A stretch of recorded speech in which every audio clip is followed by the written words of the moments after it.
Can you talk a bit more about HRV? How can the scale be so diverse? I've always had an HRV of 120 plus, so when I heard some people are getting less than 30, I was shocked. Is it different ways of measuring? I think I'd be dead if mine was 30. We'll be diving into this and so much more in today's episode.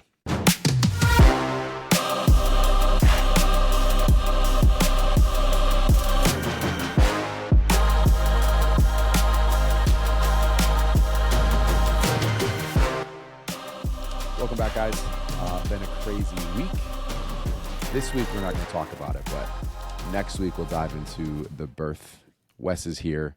Alessandra is recovering. And it was an interesting ride. A lot of stuff before, during, after happening. For sure. Okay, but to dive into today's Q&A, I know we've had a lot of like mini questions about HRV, kind of circling around HRV and people very curious about it. We've kind of hit on it a little bit, but just to really clarify, because I was actually confused about this for a little bit as far as heart rate variability, and it just sounding like right off the bat, like, okay, it's just variations in your heart rate going up, going down. That's not actually the metric. So HRV is actually the variation in time between heartbeats. So that's controlled by the autonomic nervous system. And it's just an overall indicator of health, stress resilience. So that's why something like the sauna or something like cold exposure, we've talked about those.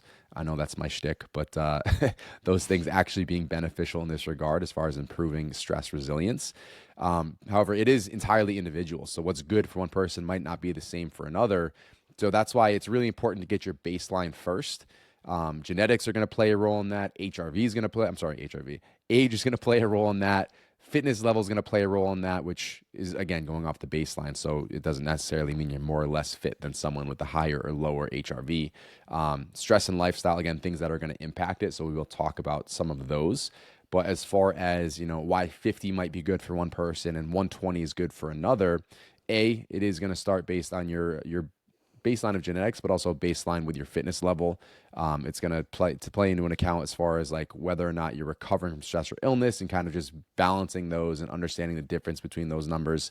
But again, naturally low HRV based on genetics is going to be a big part of that initial baseline. Yeah, I think HRV has become really popular the last few years as we see things like Whoop or, being able to track that data. And I know the person who asked this was like, some people have the HRVs in the 30s. Like, that's crazy. Yes, it is.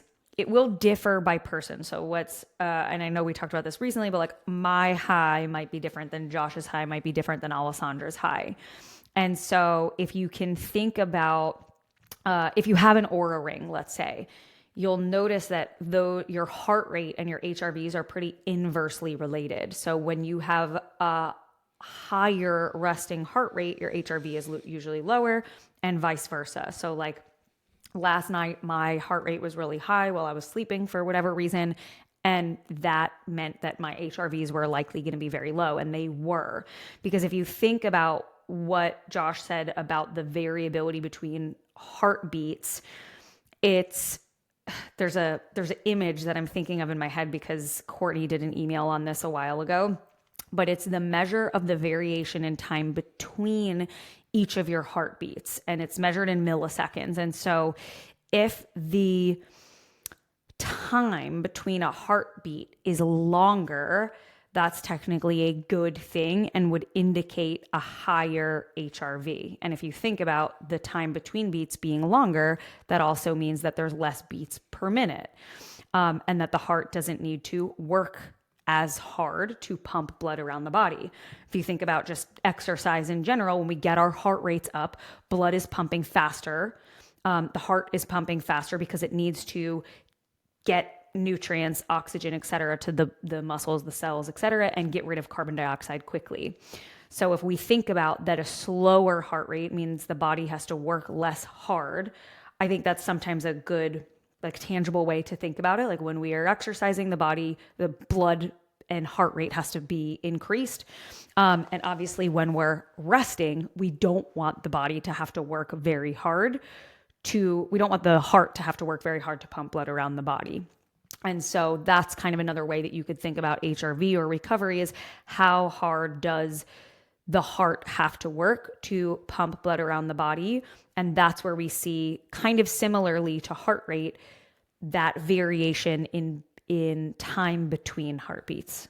If that makes sense at all. I don't know For if that sure. was And helpful. it was. And as far as like, how do we improve it? It's really, okay, how do we improve things generally as far as overall health? It's eating well, it's moving our bodies, it's prioritizing recovery. I mentioned the sauna and the cold plunge, so little accessories that you could kind of add on top of that, not necessary by any means, but things that may be helpful.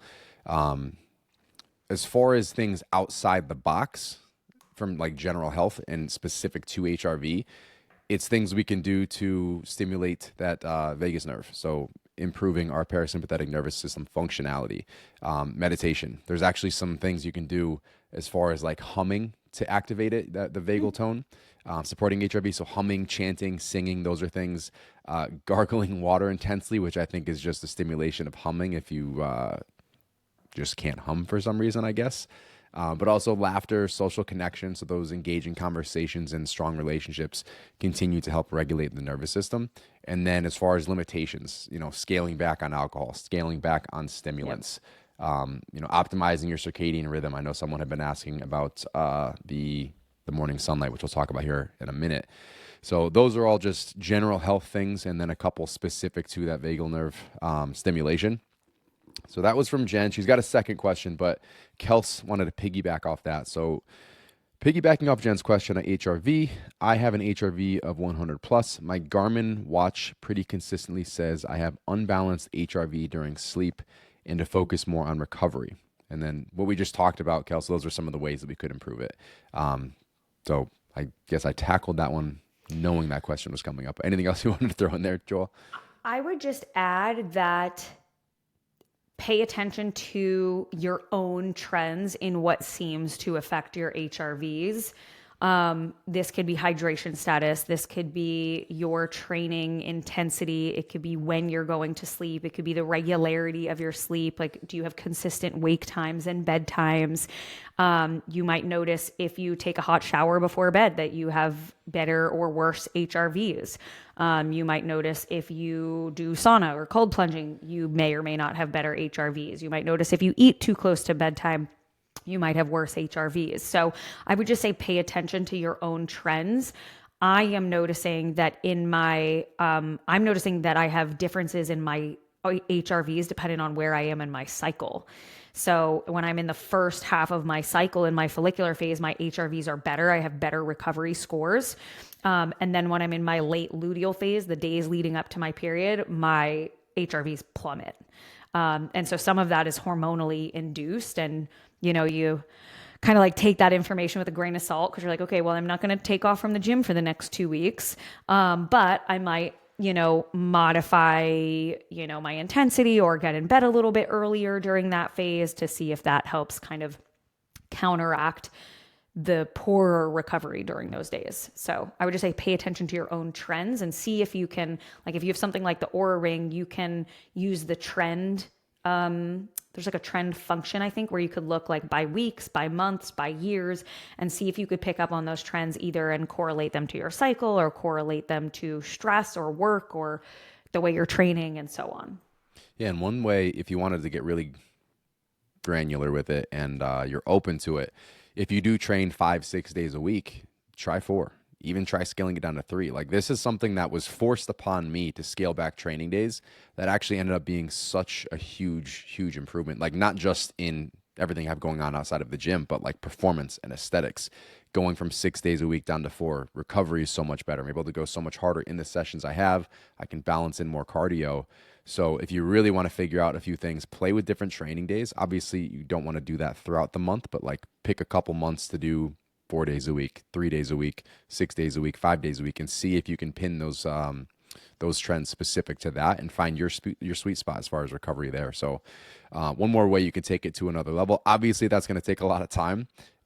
So maybe pick a couple different variations you want to do, test it, and see, first of all, how you feel, how you're performing, and then you can correlate that to something like HRV. Cool. All right. Jen's second question For calf raises, my balance is garbage, so to do them on an elevated platform where I can stretch down after going up is challenging when I have added weight. Is it better to do no weight and focus on balance, or do calf raises on the flat ground and only get the up stretch, but not the down portion? And I hope this makes sense.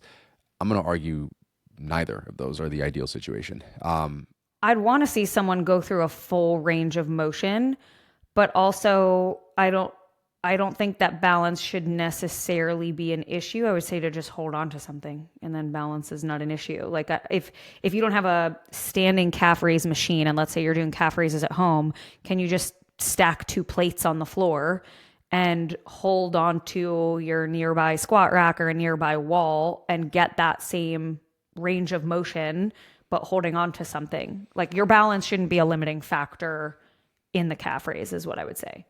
Like, don't let it be a limiting factor.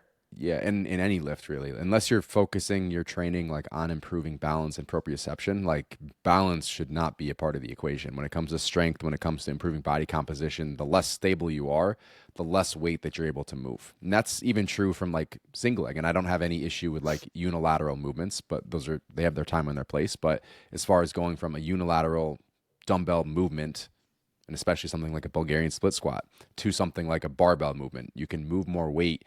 You're able to force more progress over time. And even like, let's say you keep in the Bulgarian split squat, which is typically a pretty unstable movement.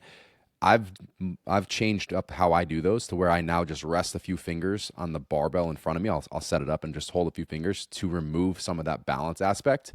And I can go so much heavier. And I've noticed a significant improvement, not just in the split squats, but in aesthetics, in performance across different movements by taking away that stabilization factor. I hate Bulgarian split squats as they are.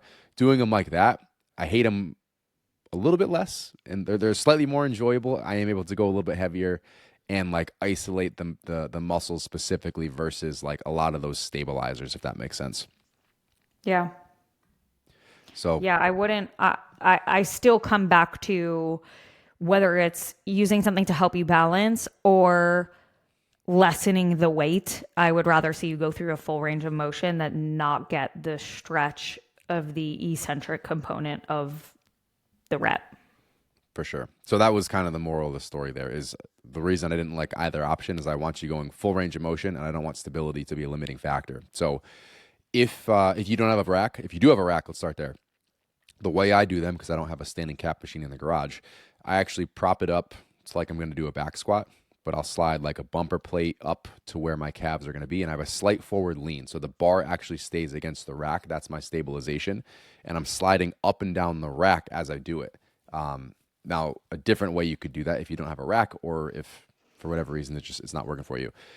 You could do the same thing, holding onto the wall, holding onto the rack, so essentially one dumbbell in your hand. Now, if you can't hold enough weight to make it challenging, just switch them to single leg. So same setup, couple plates or a bumper, against the wall with one hand, doing single leg and holding the dumbbell in the other hand. So you're increasing the resistance that way because it's one leg versus two. We're still taking out the stabilization issue. Ideally, that's going to take away your running out of weight, not being able to hold enough weight issue, and you get full range of motion throughout that. And if all of those fail, just stick with a seated calf raise. Yeah, there you go. You want to do the iron question, Josh? Yeah, take it. Do you have it in front of you, Joelle? Yep, I have it. This Okay, person they come asked, up in a different order based on what you click on Facebook. So yeah, I clicked on all comments, so that one is first for me, and then I don't even like the HRV one was further down, and then I couldn't find it. So this one says, someone anonymously asked, I'm anemic and doctors have recommended an iron supplement since I've been a teen. Now I'm in my 30s, but everyone that I've taken has given me GI issues. So I end up going back to not taking it. And then essentially she feels the effects of being anemic, cold, pale, blue lips. I know one solution would be to eat more red meat, but any other suggestions? So first off, that is super frustrating. And it is also a very common problem because iron supplements can be rough on digestion for a lot of people. So you could try to opt for like a gentler iron supplement. Typically what's easier on the stomach is like a heme iron supplement derived from an animal source, and they tend to be better tolerated. I know someone commented under her comment to say that she takes like a bovine liver supplement and that's been a really great alternative for her. So that's potentially something to explore. There are also more like chelated bioavailable forms that can cause fewer GI issues. So you can, I don't have a specific like brand recommendation. I could probably ask Courtney or Ari because I think they'd probably be more familiar with brands than I would be about a specific iron supplement that's easier on the GI. So I can get back to you with a specific brand, but I would say a few things. One, potentially shooting for an iron source that's easier on the stomach because not all iron is going to be created equal. A few other things that I would look into is how well you're absorbing iron. Because when I hear that you've been anemic since you were a teen, and obviously it depends how consistent you've been with supplementing iron, but when I hear, even if it were vitamin D, I've been deficient in vitamin D since I'm a little kid. I've been supplementing vitamin D for 20 years and I'm still low in vitamin D. That makes me wonder if there's an absorption issue and not necessarily just is there enough? Am I getting enough issue? So one thing that you can do is make sure that you are pairing iron-rich foods with vitamin C because that can help to increase absorption. I know people like when we think of vitamin C, we go right to oranges, but like bell peppers are extremely high in vitamin C. They have more vitamin C than something like an orange. Kiwis are super high in vitamin C as well. So those, making sure you're having plenty of fruits and vegetables that are vitamin C rich can help with that absorption. Another thing, I don't know how much this would necessarily move the needle, but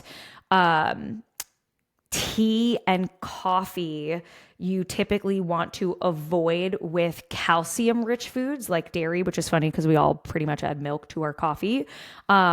But avoiding coffee and tea or consuming calcium rich foods around iron can block absorption. So another thing to just kind of be conscious of. And the last part you had mentioned, I know I could eat red meat, but any other suggestions? So red meat, if that is not your favorite and you wanted some more variety, shellfish typically is very high in iron.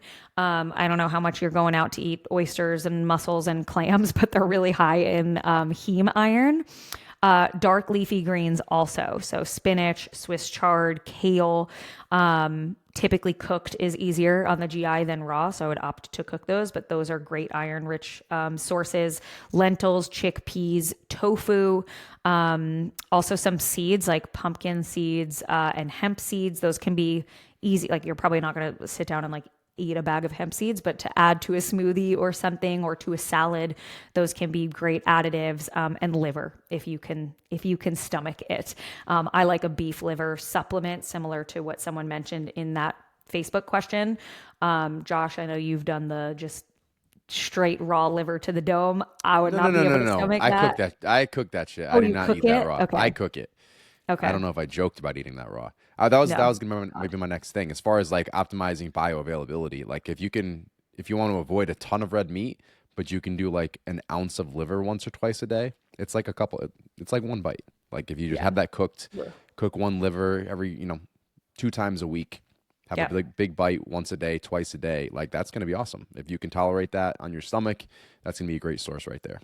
You could also, and this is something that I like recently learned, is that you can cook with cast iron. And like if you have a cast iron skillet, that iron can actually help to enrich your food with iron.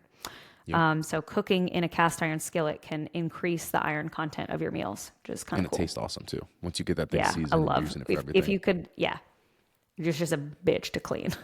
Yeah. Well, I mean, you don't. This is why I haven't really gotten into it. Like, you don't clean it perfectly because then you I kind of know. ruin the seasoning. Like, you can't Right. wash it all off, or it's not Right. seasoned anymore. You So can't just like load it with soap or throw it in the dishwasher. You'll ruin no. it. Yeah. So how do you? I have not found that line, which is why that like we have one, but it's not like a staple in what we cook because Yep. it skeeves me out a tiny bit. Yep. Anyway, I feel that. So hopefully that is helpful, anonymous member 415. that just reminded me of Lilo and Stitch for some reason. Way you just read that. Melissa asked, is there a specific number that you want to cut your macros, specifically fats and carbs? Is it okay to keep protein the same if you are tracking around 0.9 grams? I'm assuming that's 0.9 grams per pound that she's referencing. And Yeah, yeah, I would so say there is protein. a general range. So protein, 0.7 to 1.3 if you wanted to get nuts in a deficit. But I don't mess around too much with protein. I keep that pretty level. So when it comes to dropping into a deficit, that's just coming from carbs and fats. And then as far as a Yep. specific amount, kind of depends on your history. So it is entirely individual how much you're going to react, like where you're at in your maintenance range. If you're in that maintenance range on the higher side, like you could cut 200, 300 calories and you're still in that maintenance range. So you're looking at 500 to start seeing some weight loss.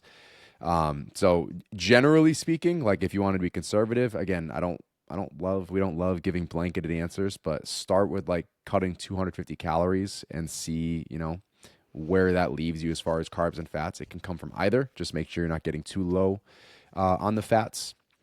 So, Yeah, I think it yeah, also depends A, what your starting point is, and right. B, are you already in your deficit and now you're wondering how much to adjust because you've plateaued, or is this the start of your deficit? Because that might potentially change my response. But yeah, I mean, like anywhere from 100 calories to 500 calories, could be.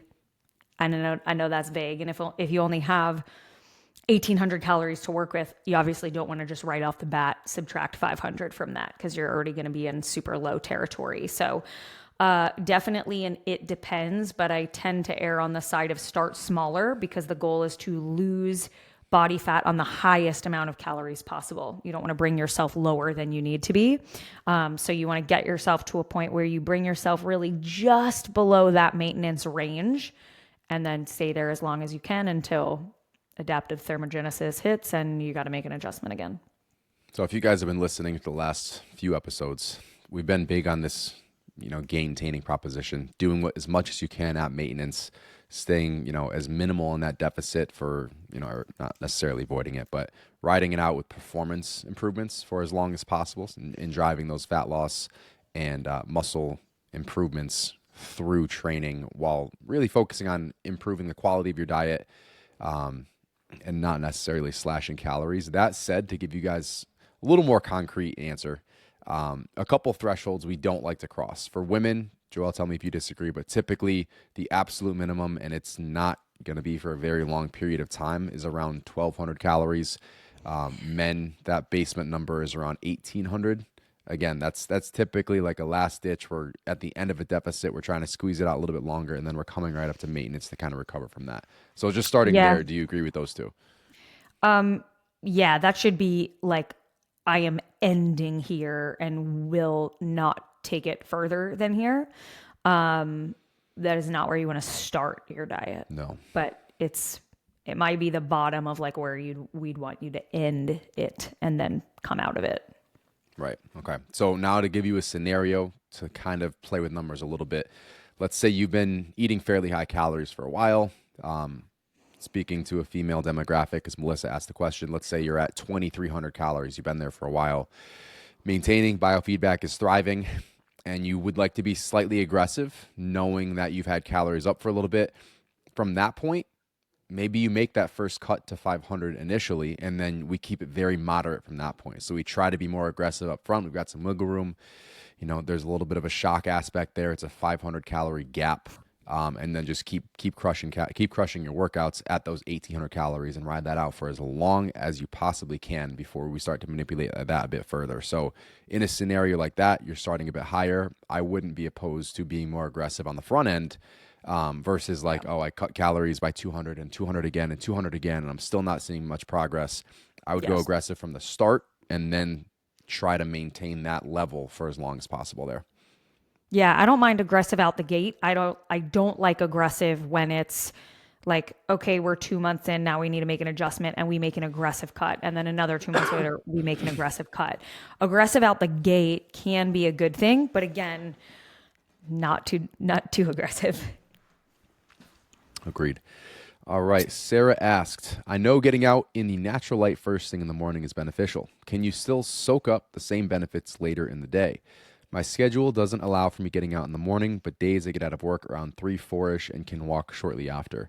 Now, midday sunlight isn't going to do a whole lot when it comes to optimizing your circadian rhythm. So it's really about that morning, but it sounds like, Sarah, you can still catch that evening sunlight, which can be beneficial. So once the sun starts to set, the 10 to 2 kind of area where the sun is at the highest point in the sky, not a ton of benefits outside of, getting that vitamin D, getting that fresh air. So there's absolutely still a Yeah, there's benefit still in terms of benefit. health. Yeah, Yes. But if there's we're still talking health specifically, benefits. Yes. exactly. It sounds like this was catered specifically to like the circadian rhythm, which that midday sunlight is not going to be beneficial for. But, if we're talking, you're getting out at 4 and you just push that walk a little bit later, maybe you eat dinner and then take a walk after that for the sunset, you can still do a lot of good things right there. So it doesn't always have to be, it's great to get morning and evening light. But if the morning light just is not a possibility, don't stress about it. Take that evening walk and just kind of wait until sunset. Yeah, we're never going to dissuade you from getting outside for a walk. It's going to be healthy and beneficial no matter what. But I would agree from a circadian standpoint, it's not having the wake you up effect. You don't want to wake you up effect at 4 p.m. So, well, you might get a little like an energy boost from just taking the walk, but You'll feel nice. circadian rhythm wise, yeah, not the same. They also sell, I haven't looked into them, so I don't know what the cost is, but they sell the lamps. Like you wake up and Yep. I don't They even do. remember if it's the specific lumen or it's how they create No, that I don't think artificial it's light. But lumen. Lumen is, I think, that thing that you like blow into that allegedly tells you I you're. don't mean the name of it. I mean like Oh, light lumens, like measure is it frequency oh, of light oh, in oh. lumens. I There's a thought specific you meant the device. If product. you yeah, if you Google sunlight lamp for optimizing circadian rhythm, I'm sure 1,000 of them will come up. So that There's is an something option. there. I don't know what the Yeah. cost is. Have not looked into it, but that is an option for you. All right. Crystal Jenna. asked, Oh, see, oh, you're up to a different person. you know why? Because I don't know how Facebook decides most relevant. Like, why is this comment more relevant than the next comment? But Yeah. mine is auto filtered to most relevant versus most recent. Oh, I I have filtered Jenna mine to next. just all comments. So I don't know if they are now just in the order of Yours are probably whatever. chronological. Facebook's just Maybe. messing with me. Crystal asked, how often would you recommend getting your carbs from a starchy veg? I'm having trouble hitting carb goals without potatoes. Also, I don't eat processed foods. Eat your potatoes, gal. Have Yeah. your potatoes. You need some carbs. You can't get all your carbs from vegetables, from leafy greens. Have some rice, have some potatoes. I'm okay with that. I don't think you need to worry about limiting your potato usage. No, have at it.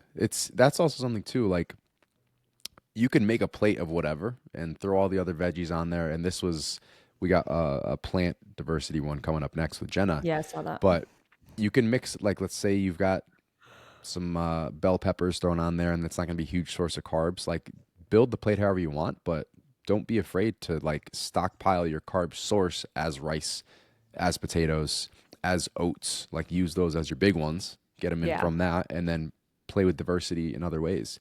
I would think If you're about building your plate as carb protein veggie. So I would not count your veggie as your carb.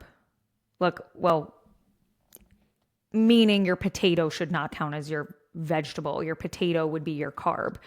But don't count your like green vegetables as your primary carb source because you're not getting a whole lot from them. so diving into, oh wait, hang on. I think it was There was no, Jenna. yeah, yep. I know So you've talked Jenna, about, go ahead, oh, take it, take it. I know you've talked about the importance of plant diversity with feeding different microbiota, right, in the gut, and that each plant feeds a different one. Is there a quantity to aim for each different plant? Like for example, if I'm trying to diversify my plant intake and up my fiber, is it better to have a cup of mixed fruits like mangoes, blueberries, and raspberries, or stick to one serving of a specific plant like just a handful of raspberries? Or if I'm making dinner and I can either do just one vegetable like broccoli or mixed vegetables, but it's the same quantity, like a cup versus a cup, what would give me more bang for my buck? Doesn't matter. I'm guessing it will be whatever I can be more consistent with, but I think I can be consistent with either. I'm a big plant eater, but can get sometimes in a rut of eating the same type of plant time and time again. Hope that makes sense. Thanks for the podcast. I am a big fan A of variety. a variety, That said, like it could be a bite, it could be an entire quote unquote serving. I'm not overly concerned about that because just like we talked about in a couple other podcasts, and as you already alluded to, Jenna, every different source of fiber we consume is going to feed a different species of gut microbiota. So whether that's literally like a couple bites of, I've heard some gut health people discussing like as you're making potatoes, because you're going to absorb them differently, like sweet potatoes, take a couple raw bites. Like that's going to be beneficial. So whether that was cooked, whether it was raw, I wouldn't do it. It kind of reminds me of a carrot, Raw right? It's sweet still, potato? yeah, like as you're chopping them up, just take a few bites. It's gonna come through a little bit differently because it's raw. But it like literally a handful of berries, a few different berries. Like if you've got a bowl of mixed berries versus like the same amount of all blueberries, there's a different concentration. There's still gonna be a benefit if those are mixed berries at much smaller amounts.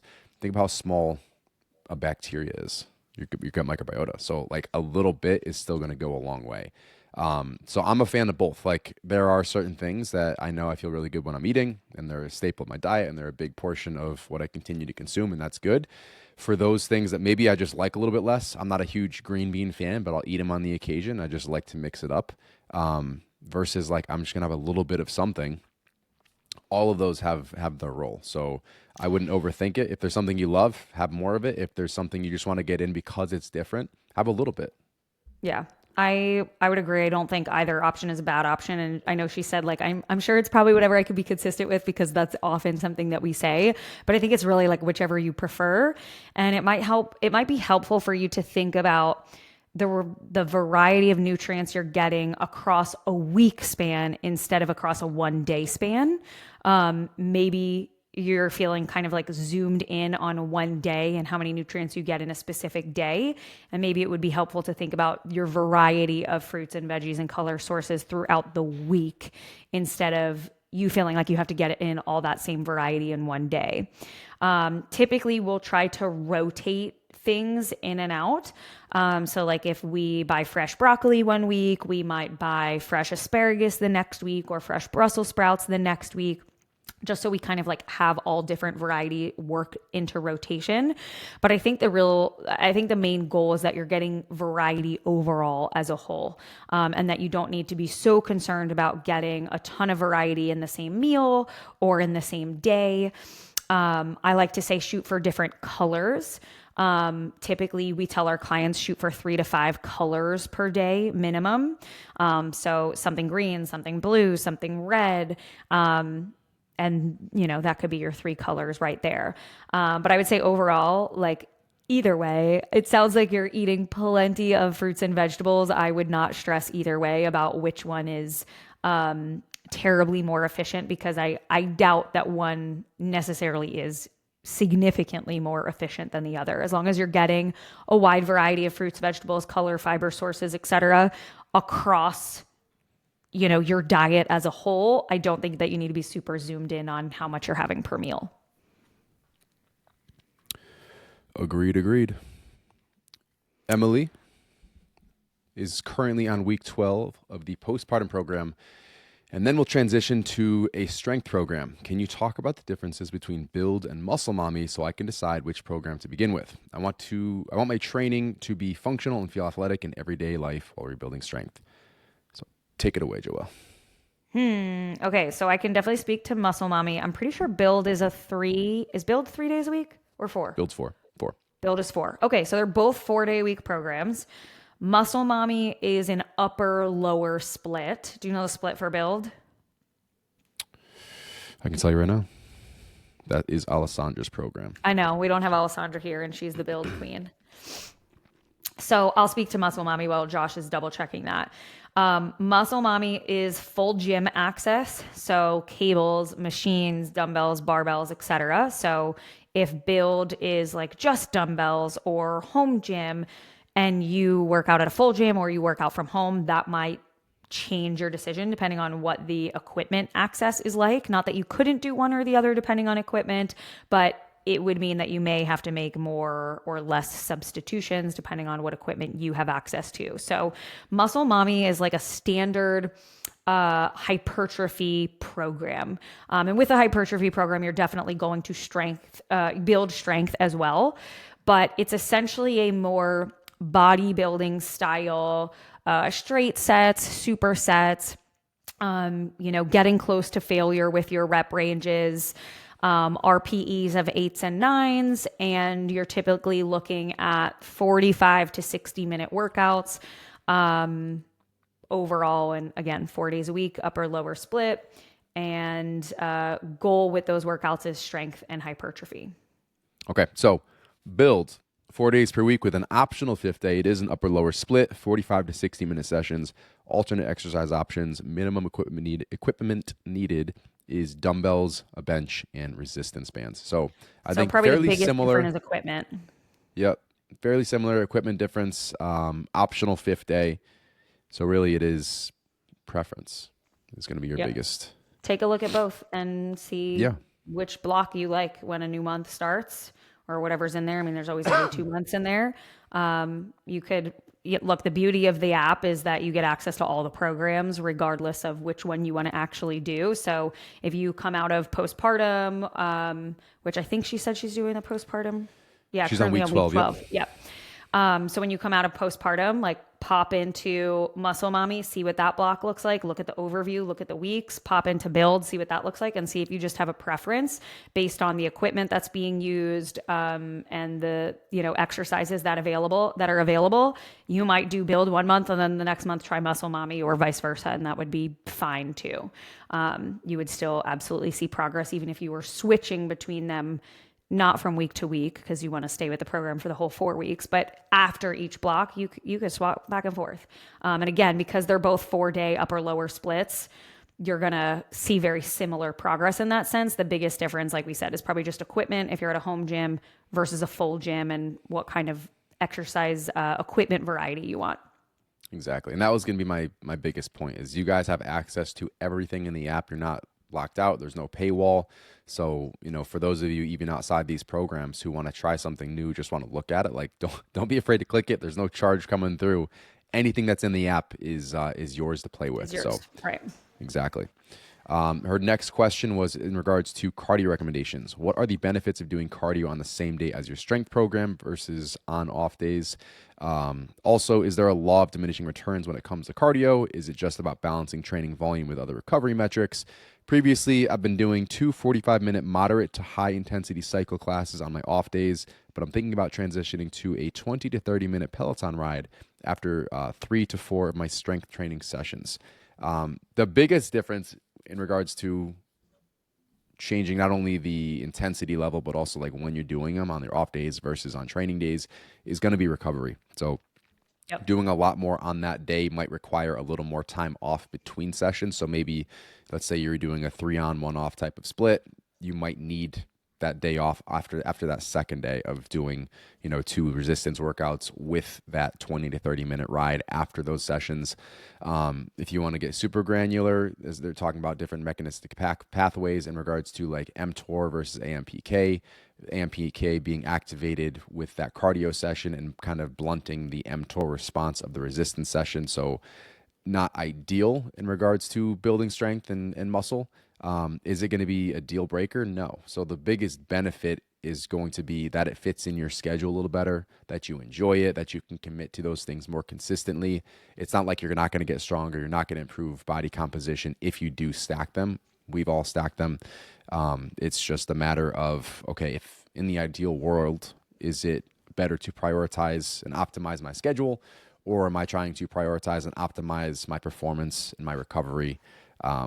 So in the performance sense, it would make more sense to not stack, even if it's on the same day, just have a meal between those workouts. That's obviously a little bit tougher to program schedule-wise if you've got a lot going on. So if they are stacked, again, not the end of the world. If it makes sense and you feel good and you do want to continue optimizing and prioritizing performance, keeping them on separate days, maybe your route. So you can play it either way. It's not going to be a deal breaker. But as far as optimization, those are the considerations. Yeah, I think this is where it's helpful to reflect on practical versus optimal, and that what is optimal in scientific literature is not necessarily practical for you in this current phase of life. So I first come down to, if there is not a significant difference that is going to make or break your progress, I then say, okay, well, then what's most practical for you? For a lot of people, stacking them together feels really practical. For other people, they might be on a very specific time crunch and have to say, I'd rather separate them. So I think first and foremost, when we say, hey, this might be optimal, but if moving them separately, and let's say moving cardio to your rest days so that you could have a longer session, but now you're seeing your recovery suffer and you're seeing your motivation plummet because now you're not really getting a true rest day. And like now that's affecting how you feel about your training. You're feeling resentful toward getting that cardio session in because it should be your rest day and now it's not. And so now we're skipping that session altogether. Then like, was that really optimal? So that's why I'm a big fan of like, hey, yes, there might be a leaning preference in research, but I wouldn't say that it's significant enough that it should override what your preference is in this scenario, at least. So I would really say it's up to what feels the best for you, what feels the best for your schedule, and very, very importantly, what feels the best for your recovery. Because I know she asked about like where diminishing returns essentially show up and like, is there a point of diminishing return? And there is, if we are not getting the rest and recovery that we need. It's not that the cardio is inherently damaging or, automatically making us lose muscle. If it's more so, hey, if now the amount that we're doing or the lack of rest that we're getting or the lack of recovery that we're getting is now interfering with recovery or strength or sleep or whatever else, then we found our point of diminishing return. So there's not one amount or days per week or amount of minutes per session that would lead to diminishing returns. It's more so overall, how is this impact, or how does the way you set up your strength and your cardio sessions impact your recovery and your performance? Because that's what you have to consider. And all that being said, like as far as to kind of revisit the diminishing returns part, like if you're recovering optimally and like we're living in this perfect world, perfect bubble, it's really hard to do too much of anything, honestly, especially with cardio. So we talked about that with steps. There is a point of like maximal efficiency as far as ROI, like up to that 7,500 steps per day is like your biggest bang for your buck. That's the biggest level of improvement. And then it levels off, but it's still improving over time. You can kind of think about it similarly with cardio. Like there'll be a bigger swoop up to that, say 150 total minutes per week in regards to moderate intensity. And then after that, like it'll continue to improve overall health. But it's not going to be like this huge hockey stick spike up. So again. Yeah. I would just add, instead of thinking of like how much cardio is potentially too much cardio, I think the better question is almost, is my performance improving or declining? And obviously you won't know that until you pick one way and stick with it for several weeks. So I would say pick one of those strategies that you mentioned, or that you're hoping to shift into. Do that for, call it a month, and then reassess. Is my recovery, is my performance improving, or is it declining in both my cardio sessions and my strength training sessions? And that will likely give you your answer if you've hit a point of diminishing returns or if you need to readjust something. For sure. All right. I believe this is our last one from Annette. Electrolytes, the good, the bad, the truth, and let's not sweat the small stuff. I switch between Element and dry water. I really enjoy the dry water. It's pleasant and tastes great. Element is a bit more salty. Lately, I've been seeing articles back and forth and just not sure what everyone else thinks. What is up with the ingredients list and additives? Is it negligible? Is it something to not stress over? So just to give some context as far as like electrolytes in general, typically we're thinking about sodium, potassium, magnesium. But electrolytes are minerals with an electric charge, so they help regulate many critical functions within the body. We're talking about fluid balance, muscle function, prevention of cramps, nerve and brain function, pH and acid-base balance, heart function, blood pressure regulation. And a lot of times, and like especially like older school, people would be a little bit more turned off around the idea of drinking salt because they think it's going to raise their blood pressure. what we've found is when you're out of balance in regards to sodium and potassium, that's when you kind of tend to see that increase in blood pressure. Some are going to be sensitive anyway, but when we have a better balance of sodium potassium, we're talking about that intra and extracellular volume. So we don't necessarily see an increase in hypertension. Some people are more sensitive. So to be very clear, like some people will still have that. But for the vast majority of the population who is not sensitive, having the right balance of sodium and potassium specifically help alleviate that concern a bit. Now, as far as the ingredients list drama, we've tackled this a little bit before in a previous episode. This was around maltodextrin as an additive and element to sticks.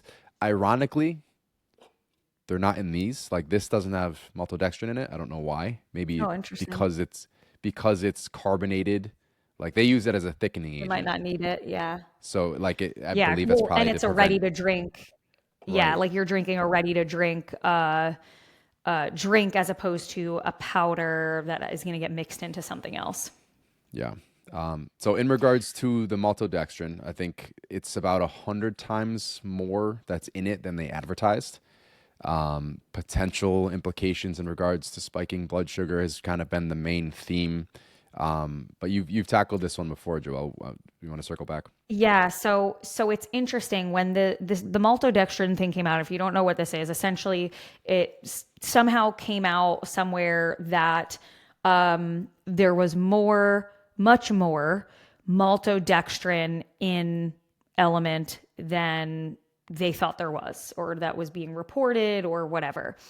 And And just to be super clear, the 100x as far as the increase, that it's still not a huge amount. It's like from zero point yeah, zero 0.01 to zero point 0.1, for example. right, right. It was like it's 100x of an already very, very tiny amount. That was bad math. And Point zero zero essentially, 0.001 to zero point 0.1. Sorry, yeah. go ahead. And for reference, maltodextrin is in like yogurt, nutrition bars, like sauces. It's usually like a thickening agent. And it's a type of carb. You hear that in dextrin. And so it's usually just like part of a white powder that's usually from like rice, corn, potato starch. And long story short, it was higher in element. And at first, when I heard it, first of all, I'm not scared about or worried about the amount of the maltodextrin in it. It wouldn't change my use of the product. The potential difference that I saw, and I think people were just more concerned about like label transparency than they were about the effects of the maltodextrin. I could be wrong. I'm not worried about the amount of maltodextrin in there. But it did make me wonder, could this be a dangerous difference for someone like a diabetic who is now drinking, an element for electrolyte balance, and it's spiking their blood sugar. And here they thought that this was a product that would be safe for them, that wouldn't have an effect on their blood sugar. And I have a friend, I just DM'd her about this the other day because she happened to post element on her stories. She's a type 1 diabetic. That's the other thing I need to make clear. And so she's, insulin dependent and has to inject insulin, as needed. And she posted about element. And I said, I'm so glad you posted this. I've been meaning to ask you. I know this maltodextrin stuff came out. It made me wonder if it at all affects your blood sugar and if you've been able to see that. And she wears a CGM. She wears a continuous glucose monitor. And she says it didn't, and everyone's different, but she says it does not affect her blood sugar at all, despite the new maltodextrin info. And she's been using element for a while. So that was very interesting to me because you take someone whose pancreas does not work the right way in terms of the body being able to get glucose out of the blood and release insulin and get glucose out of the blood. And she said it has no effect on her blood sugar whatsoever. It doesn't drop it, doesn't raise it, no effect. She could drink it, no issues. So that was helpful for me just to hear, to be able to say, hey, even in a diabetic, and obviously this is an N of one, I'm talking about one diabetic, not speaking for all diabetics or all type 1 diabetics. But that was my concern about the maltodextrin, was like, oh, are people who are on keto or, because a lot of people who are keto do take electrolytes because they have higher electrolyte needs, which I want to come back to. But my biggest concern was, does this maltodextrin change a diabetic's blood sugar? someone who can't, doesn't have regular blood sugar and insulin regulation. And in her experience, it had not. So that was kind of like reassuring for me in a little bit of a way. So no, it is, and that I think you're probably going to circle back to this with the keto revisit. But someone had asked me, and it's been something I've been thinking about for a while. I have not looked into it because it's not a huge concern. But for those who are fasting, and let's say they already advertise there's like 1 gram of carbs in a stick. And depending on your last meal, depending on your sensitivity level, like a gram of carbs could potentially take you out of a fast. So someone was asking if they're in the middle of that and they're taking, actually wasn't the question, that was my question. Would it take you out? Someone else has asked before. But the second part of that was we were talking about the stomach sweeping mechanism. So as far as like no calories between meals, if we're having an element or two in that period, is that going to affect it? Like, to what level is our body sensitive to those things not taking place? Like, we're out of a fast, we've had some calories in between that 3 to 4.5 hour period. So I don't have the answer to that. I don't know if that's a direction you were going to take it in regards to the keto, or if there's any component relating to that, Joel. Yeah, interestingly, I've had Rob Wolf, who is the owner, founder, CEO, one of those of Element, on my podcast a while back, and I kind of asked him all about the origins of Element. And Element started as a keto product. Like, it started as people were having trouble working out and being keto, and they realized how much there was this need for extra sodium and potassium and electrolytes. And it started as, I think it was called Keto Aid. It was like Element's original name. So I think they have really tried to make that product as keto eligible, so to speak, as possible. But the reason I did want to kind of circle back to that is because I think it's important to talk about this with this question and with a lot of the drama, so to speak, that we sometimes see around electrolytes, because you will see people on social media kind of sit in very dogmatic camps about, people should not be taking electrolytes and people should be taking electrolytes. So let's talk about for a minute who should potentially drink electrolytes and who probably doesn't need it. So if we start with the low carb kind of keto people, the lower insulin levels from keto and low carb diets can lead to more sodium loss, and electrolyte loss, which might make a supplement more helpful. So if low carb or keto, an electrolyte could be helpful for you. Athletes and active individuals, obviously, if you're sweating a lot, especially in hot, humid climates, if you're training for long durations, 60 plus minutes of intense exercise, electrolytes can help maintain hydration and support your performance. A lot of times I also see certain medical conditions, specifically POTS. So postural orthostatic tachycardia syndrome. Typically that's like hypotension, where blood pressure is very low. I fall into that category of very low blood pressure. And so fluid needs and electrolyte needs are higher in someone with POTS or very low blood pressure. Heavy sweaters, salty sweaters, people more prone to dehydration.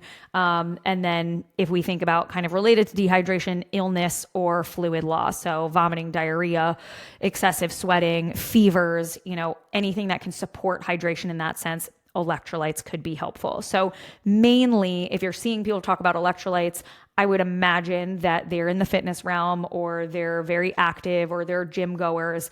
Does that necessarily mean that you need an electrolyte?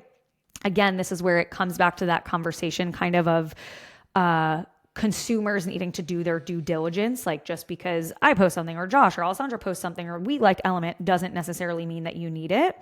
So people who don't probably need electrolytes, sedentary individuals, again, unless it's something like you have POTS or you have another medical need.